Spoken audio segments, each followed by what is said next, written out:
నమస్తే, welcome to our channel SR9 TV Telugu. మన channel subscribe చేయండి, లైక్ చేయండి, ప్లీజ్ సపోర్ట్ మీ.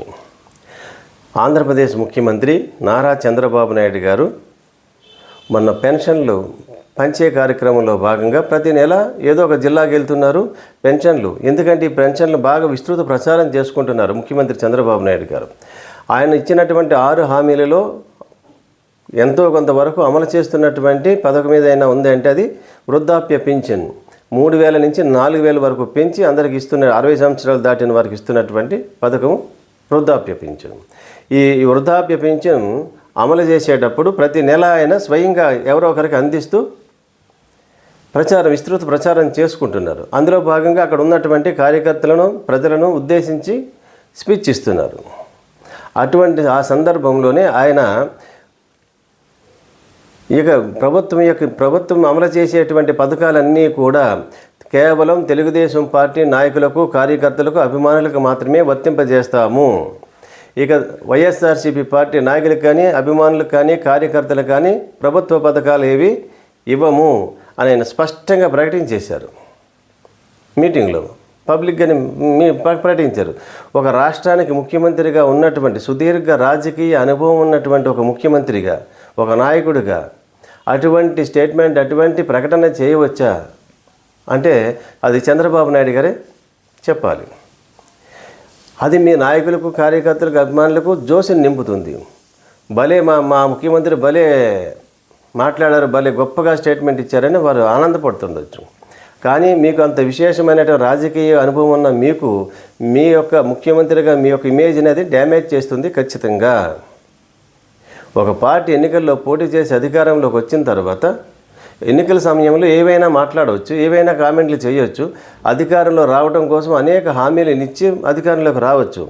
అంతవరకు ఎటువంటి రాజకీయాలను చేసినా సరే ఎన్నికలు అయిన తర్వాత, రిజల్ట్ వచ్చిన తర్వాత రాజకీయాలన్నీ పక్కన పెట్టాలి. అధికారంలోకి వచ్చిన తర్వాత రాష్ట్ర గవర్నర్ గారు ఒక ముఖ్యమంత్రి చేత ప్రమాణ స్వీకారం చేసేటప్పుడు ఏమని ప్రమాణ స్వీకారం చేయిస్తారు?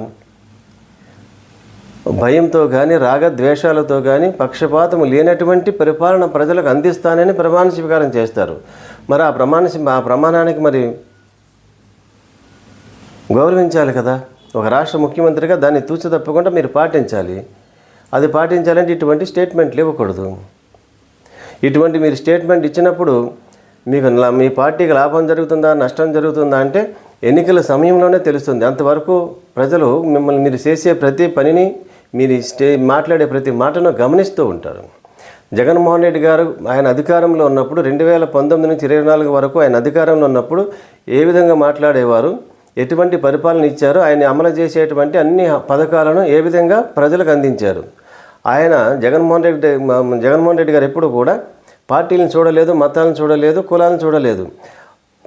ప్రభుత్వం నిర్దేశించినటువంటి అర్హత ఉన్నటువంటి ప్రతి వ్యక్తికి ఏ పార్టీని చూడకుండా అందరికీ వర్తింపజేయమన్నారు.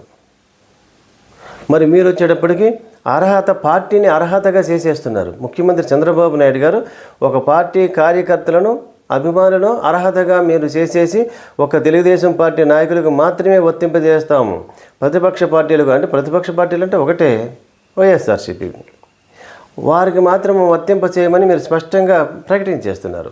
అంటే ఇప్పుడు ముఖ్యమంత్రిగా తెలుగుదేశం పార్టీకి ముఖ్యమంత్రిగా ఉన్నారా, ఆంధ్రప్రదేశ్ ప్రజలందరికీ ముఖ్యమంత్రి? ఇది మరి క్వశ్చన్ మార్కే కదా. ఆంధ్రప్రదేశ్ రాష్ట్రానికి మీరు ముఖ్యమంత్రి అయితే ఆంధ్రప్రదేశ్లో ఉన్నటువంటి మొత్తం అన్ని ప్రజలందరికీ మీరు ముఖ్యమంత్రి. అర్హత ఉన్న ప్రతి వ్యక్తికి ప్రభుత్వ పథకాన్ని అమలు చేయాలి. మేము చెయ్యము అని అంత స్పష్టంగా చెప్పటము మంచిది కాదు. రాజకీయాలలో ఒక కలుషితమైన రాజకీయాలకి ఇది నాంది అయిపోతుంది. అంటే మళ్ళీ మీరు ఈ 5 సంవత్సరాలు మీరు అధికారంలో ఉండొచ్చు, మరి తర్వాత 5 సంవత్సరాల తర్వాత 4 సంవత్సరాల తర్వాత ఇంకొక పార్టీ అధికారంలోకి రావచ్చు. ఏ పార్టీకి అధికారం అనేది శాశ్వతం కాదు. ప్రజలు ఇచ్చేటువంటి తీర్పే అంతిమ తీర్పు. అప్పుడు అధికారంలోకి వచ్చిన పార్టీ మళ్ళీ ఇదే పందన అమలు చేస్తే అప్పుడు నష్టపోయేది అంతిమంగా పార్టీలు కాదు, ప్రజలు నష్టపోతారు. అంటే చంద్రబాబు నాయుడు గారు ఈ రకమైనటువంటి స్టేట్మెంట్ ఇవ్వడానికి కారణం ఏమై ఉంటుంది? ప్రజల్లో ఒక భయాన్ని కలిగించాలనుకుంటున్నారేమో. వైఎస్ఆర్సీపీ పార్టీ నాయకుల్లోనూ, కార్యకర్తల్లో ఒక భయాన్ని కలిగించాలనుకుంటున్నారేమో. ఆ భయం కనుక వచ్చినట్లయితే వైఎస్ఆర్సీపీ పార్టీ కొంతమంది అభిమానులు కార్యకర్తలు ఆ వైసీపీ పార్టీని వదిలిపెట్టేసి పూర్తిగా తెలుగుదేశంలో జాయిన్ అయిపోతారని మీరు ఆశిస్తున్నారేమో. అలా జరగాలని మీరు కోరుకుంటున్నట్టుగా అనిపిస్తుంది.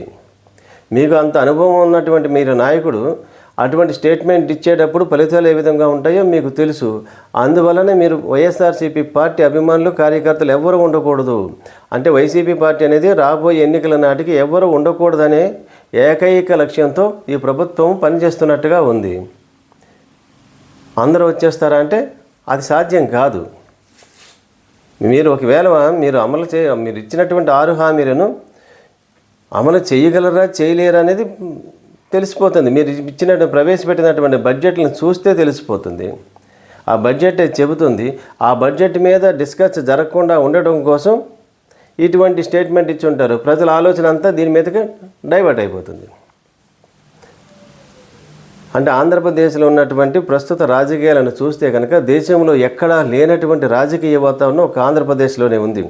ఒక పక్క రెడ్ బుక్ రాజ్యాంగం అంటున్నారు, మరొక పక్క తెలుగుదేశం పార్టీ నాయకులు కార్యకర్తల అభిమానులకే ప్రభుత్వ పథకాలు అంటున్నారు. మరి రాబోయే రోజుల్లో ఎన్ని విచిత్రాలు మనం చూడవలసి వస్తుందో. ఆంధ్ర ప్రజల అదృష్టం ఇది. ఏదేమైనప్పటికీ కూడా ఇటువంటి రాజకీయ వాతావరణం ఆంధ్రప్రదేశ్కు మంచిది కాదు.